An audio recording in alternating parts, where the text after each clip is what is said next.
بسم الله الرحمن الرحيم الحمد لله حمدا كثيرا طيبا مباركا فيه كما يحب ربنا ويرضى. أشهد أن لا إله إلا الله وحده لا شريك له وأشهد أن محمدا عبده ورسوله صلى الله عليه وعلى آله وصحبه وسلم. This week, alhamdulillah, we took from our kitab روضة العقلاء إصلاح السرائر, rectifying your soul, rectifying your heart, rectifying that which is within itself. And we read from Ibn Hibban al-Busti rahimahullah ta'ala قوله من صلح جوانيه أصلح الله برانيه. Whoever rectifies his inner self, Allah rectifies that which is zahir, that which is outside. وَمَنْ أَفْسَدَ جَوَانِيَ أَفْسَدَ اللَّهُ بَرَّانِيَ. Now whoever corrupts his inside, Allah subhanahu wa ta'ala corrupts that. Allah subhanahu wa ta'ala قال قَدْ أَفْلَحَ مَنْ زَكَّاهَا وَقَدْ خَابَ مَنْ دَسَّاهَا. Is successful the one who has purified it, and he's destroyed the one who harms it. With this in mind, we just want to review what we took so far. The importance of rectifying the inside before we move on. And we want to understand that this is something that Allah and His Messenger encourage. This is a hadith that we're well known of. The Prophet sallallahu alaihi wasallam, he says in it, "Inna fil jasadi mudghah. إذا صلحت صلح الجسد كله وإذا فسدت فسد الجسد كله ألا وهي القلب." That's this whole topic is about. Verily, in the body there's a morsel of flesh. There's a morsel of flesh in the body. If it is rectified, then the whole body is rectified. Actions and everything, the statements. And if it is corrupted, then the whole body is corrupted. Verily, it is what? The heart. So this is just exactly what we're talking about. So just as your mind can decipher and distinguish between good deeds and bad deeds. It can do that just as your lungs know fresh air and smoke.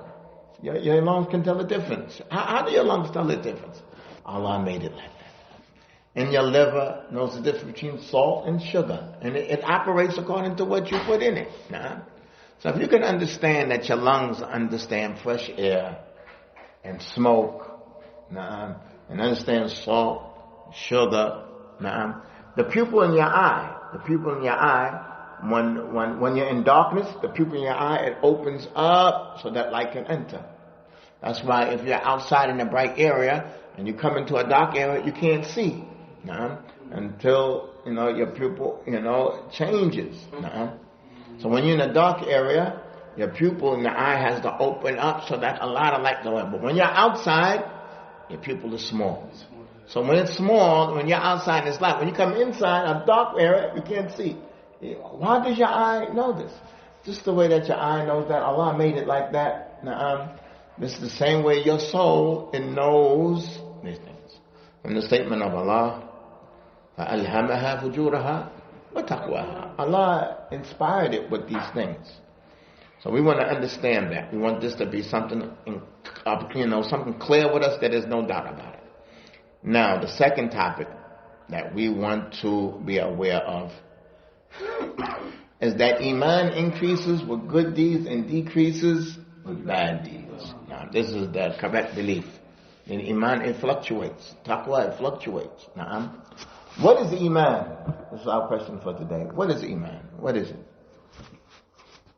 Al-Iman, you have to believe in so the Iman is a belief? That's what you're saying? Okay, we want a total definition. ما هو الإيمان؟ تعريفه صراحة. نعم أشوف. الإيمان هو إيمان ما وقر في القلب وصدقه العلماء. طيب, what does Iman entail? ليس أركان الإيمان. Iman itself, what is it? He said it's beliefs. That's it? It's just beliefs? Anything else? Iman, you believe in your heart and so you use the action. Okay. And anybody have another statement? Yeah. Ahmed, what's Iman? Iman is faith within. Faith within. يا فرقات. نعم. Believing Allah in action whenever Allah says. نعم. إيمان هو قول باللسان. نعم. اعتقاد بالجنان.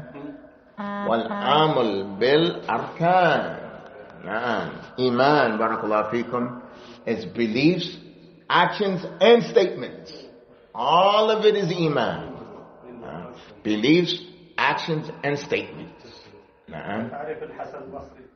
Beliefs, actions and statements. So we want to understand that beliefs and actions and statements affects your soul. Just like sugar and salt affects what? Your liver. Just like smoking fresh air affects your lungs. What's the best of beliefs that you can have? That Allah is one and that He deserves ibadah. That benefits you. Benefits your soul. Belief that Allah is more than one, that harms you. And your soul, Allah made it that it recognizes it just like your liver recognizes sugar and salt. And too much of it is going to cause your liver and your pancreas to go in and excrete insulin and start working. We got an overload of sugar here. If we understand that, what are the statements? We mentioned this. We just want to review today before we take anything further.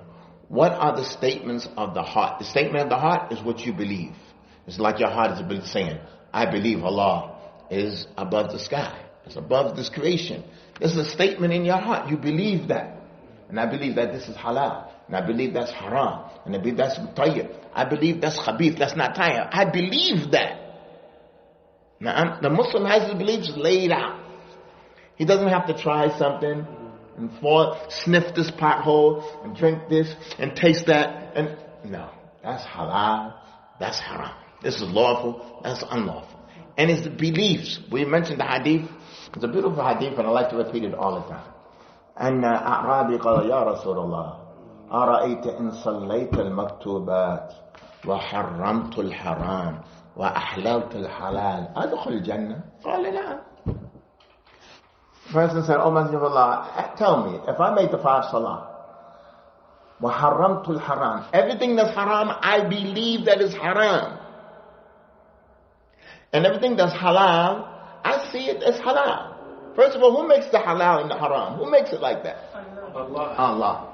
So that which I believe is in agreement with what Allah stipulated. So it's good and bad. If it's halal and haram, lawful and unlawful. If I have this, am I going to enter Jannah? He said yes.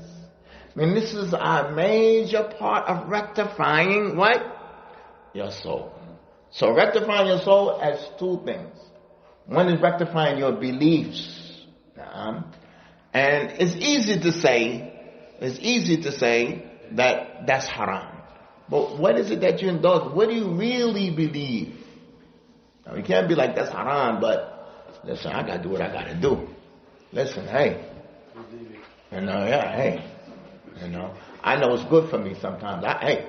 No, that's not how it is. You really see that that's harmful. That's not good for you. That was back then. That was in the Prophet's time back then. We in the new time today. I got to look out for my family.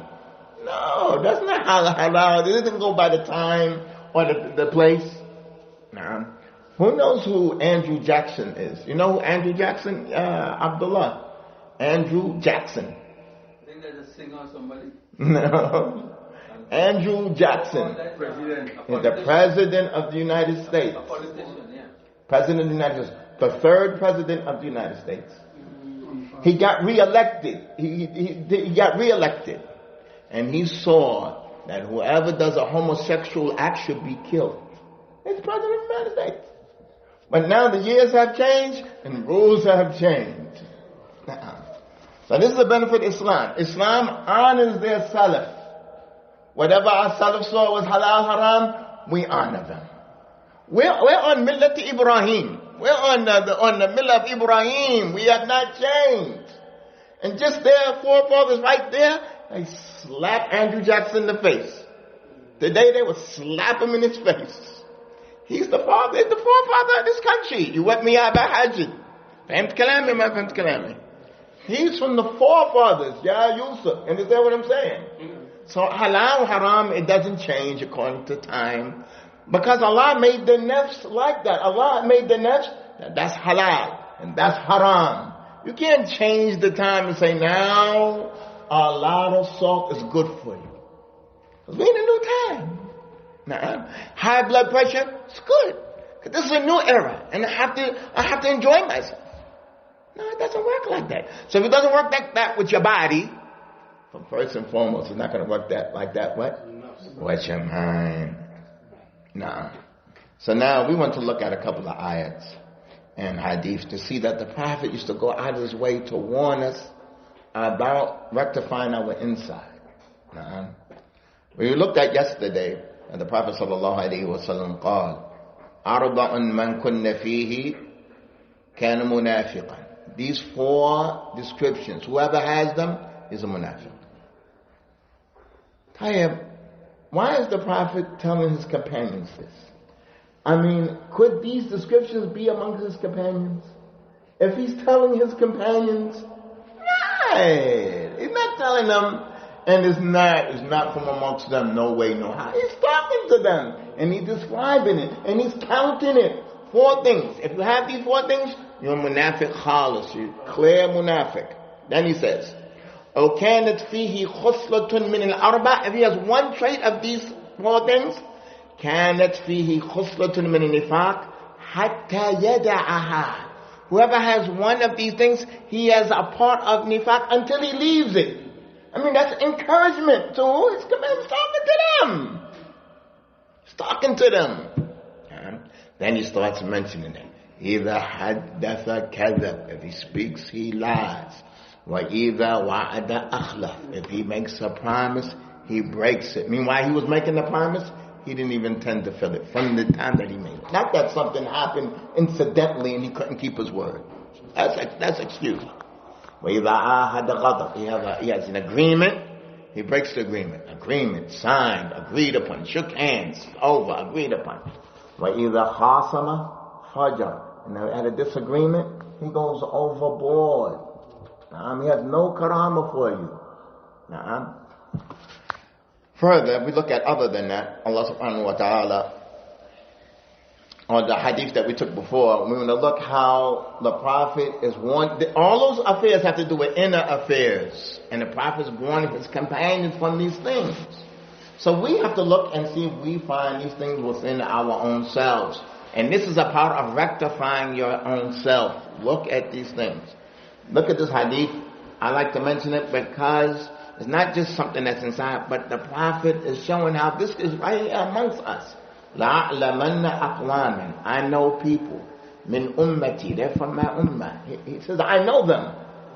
لَأَعْلَمَنَّ أَقْوَامٍ. I know them. What does that mean? I just have their description. I know them. لَأَعْلَمَنَّ أَقْوَامٍ. I know people. Min ummati. From my ummah. Not from Bani Israel. Not from before. From his ummah. يَأْتُونَ يَوْمَ الْقِيَامَةِ بِحَسَنَاتٍ أَمْثَالِ جِبَالِ تَهَامَ بِيضًا. They come يوم القيامة, day of resurrection, with the hasanat, good deeds, like the tall mountains of Taham. That's how big their deeds are. فَيَجْعَلُهَا اللَّهُ عَزَّ وَجَلَ هَبَاءً مَنْثُورًا. Allah makes it يوم القيامة scattered dust. When the Prophet said that, look what Thawban says. يا رسول الله صفهم لنا جلهم لنا ألا نكون منهم ولا نعلم. Oh Messenger of Allah, describe them for us. That should be what we should say. Like, those are some people over there. Those are some people who got horns on their head, or some people who have purple skin. They ain't talking about us. No. So he recognized this. Describe them to us. Make them clear to us so that we won't be from them and we don't recognize it. So the Prophet sallallahu alayhi wa sallam قال أما إنهم من إخوانكم. Man, it's right here. Yeah. It's right here. These are things that affect Muslims. That's the point. These things affect Muslims. Especially when we're here living in the Bilad al-Kufar, not just in the Bilad al-Kufar, mukhtaliteen, live amongst them. Same streets, same buildings, same souk, same schools, same everything. Where it's not going to be surprising that we're affected. Same thing that they're affected by. إنهم من إخوانكم من جلدتكم, same kind as you, some same skin as you, same kind. يأخذون من الليل كما تأخذون. They have even their portion of standing and praying at night. And they're good people. MashaAllah. Even at the night prayer, they get up and they pray. لكنهم أقوام, but there's some people, there are people, إذا خلوا بمحارم الله انتهكوها. If they're alone by themselves with that which Allah has prohibited, they fall into it. Nah. The point I'm only making is that this is inayah, this is attention that Allah and His Messenger, Islam, gives to us to encourage us to rectify ourselves. They're not making that this is some people that was on Mars that did these sins. These are some people, just some odd, strange people, 1 in a million. No, it's not like that. So we have to look within. We have to look that maybe it's just us. And that these things afflict Muslims from the time of the Prophet till Yawm al-Qiyamah. It happens to Muslims. So the Prophet Allah subhanahu wa ta'ala says, قُلْ تَعَالَوْا أَتْلُ مَا حَرَّمَ رَبُّكُمْ عَلَيْكُمْ. Say, come. Allah says to the Prophet, قُلْ. Say this to believers. تَعَالَوْا, come. أَتْلُ مَا حَرَّمَ اللَّهِ. I'm going to recite to you that which Allah has prohibited you from, that which is haram. I'm going to recite it to you. أَلَّا تُشْرِكُوا بِاللَّهِ أَلَّا تُشْرِكُوا بِهِ شَيْئًا. Don't associate partners with Him until Allah subhanahu wa ta'ala says, وَلَا تَقْرَبُوا الْفَوَاحِشِ مَا ظَهَرَ مِنْهَا وَمَا بَطَنَ. ما معنى فواحش هنا? And this ayat Allah subhanahu wa ta'ala says, لَا تُشْرِكُوا بِهِ شَيْئًا. Don't worship partners with Him. After that, Allah says, وَلَا تَقْتُلُوا النَّفْسَ الَّتِي حَرَّمَ اللَّهِ. Don't kill somebody. Fahusha means azuma. Fahusha means azuma. Fawahish is big sins. But when it's mentioned with shirk, and it's mentioned with qatl, now we're talking about zina. We're talking about zina. We're talking about fawahish, illicit sexual activities. Allah mentions in another ayat, وَالَّذِينَ لَا يَدْعُونَ مَعَ اللَّهِ إِلَهًا آخَرَ وَلَا يَقْتُلُونَ النَّفْسَ الَّتِي حَرَّمَ اللَّهُ إِلَّا بِالْحَقِّ وَلَا يَزْنُونَ. So in Surah Al-Furqan, when Allah mentioned the prohibitions, He mentioned those who don't worship other than Allah, and those who don't do what? They don't kill, except that's not permissible, and they don't fall into zina. So in this same ayat, Allah subhanahu wa ta'ala mentions fawahish after mentioning what? After mentioning shirk. But what does Allah say? La taqrabu fawahish ma dhahara minha. That which is apparent, wa ma batan. That which is unseen. That which you do when nobody sees. This is all inayah, attention given on this topic of rectifying that which is within. So there's indecencies now regarding illicit sexual activity that's apparent and that which is hidden. Now, that which nobody sees. Indecent actions, tabir actions, repulsive actions that nobody sees. La taqrabu, don't go near it. This is the prohibition of Allah. La taqrabu. When Allah says don't go near these things, that's inayah for what? That's inayah. Not just from the outside, but also from inside. This is what we want to remind ourselves with today. And Allah subhanahu wa ta'ala and His Messenger have put a lot of emphasis on this topic. With this, inshallah, today. So naktafi bihadha al-qadr. سبحانك اللهم وبحمدك أشهد أن لا إله إلا أنت أستغفرك وأتوب إليك.